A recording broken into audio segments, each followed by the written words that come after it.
श्लोक 13 पाठ 2 गीता का सार दूसरा पाठ। देहिनोस्मिन् यथा देहे कौमार यौवन जरा तथा देहांतर प्राप्तिर्धीरस् तत्र न मुह्यति।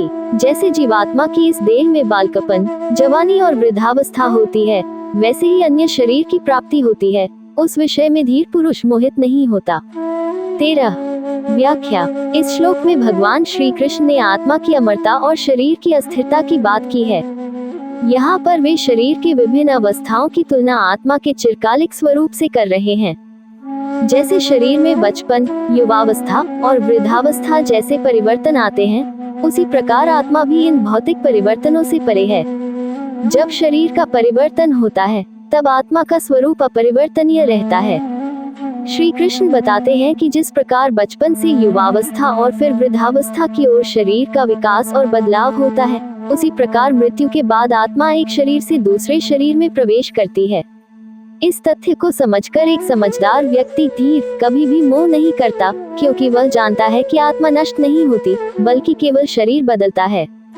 इस श्लोक का तात्पर्य यह है कि आत्मा की वास्तविकता को जानने और समझने के बाद हम भौतिक शरीर के बदलावों को सही दृष्टिकोण से देख सकते हैं। ये ज्ञान हमें जीवन की अस्थिरता और मृत्यु के प्रति अनावश्यक भय से मुक्त करता है। श्लोक 14 पाठ 2 गीता का सार दूसरा पाठ। मात्रा स्पर्शास्तु कौन्तेय शीतोष्ण सुख दुखता आगमापाइनो नित्यास्तान स्थितिक्षस्व भारत। हे कुंती पुत्र, सर्दी गर्मी और सुख दुख को देने वाले इंद्रियों और विषयों के संयोग तो उत्पत्ति विनाशशील और अनित्य हैं, इसलिए हे भारत, उनको तू सहन कर। 14 व्याख्या। ये श्लोक भगवान श्री कृष्ण द्वारा अर्जुन को ये समझाने के लिए कहा गया है कि इस संसार में जो सुख दुख, ठंडा गर्म और अन्य भौतिक अनुभव होते हैं, वे केवल इंद्रियों के स्पर्श से उत्पन्न होते हैं। ये सभी अनुभव अस्थायी होते हैं और वे एक समय पर आते हैं और कुछ समय बाद चले जाते हैं। श्री कृष्ण अर्जुन को ये सिखा रहे हैं कि इन अस्थायी भौतिक सुखों और दुखों पर ध्यान न दे, क्योंकि ये न तो स्थायी हैं और न ही अत्यधिक महत्वपूर्ण।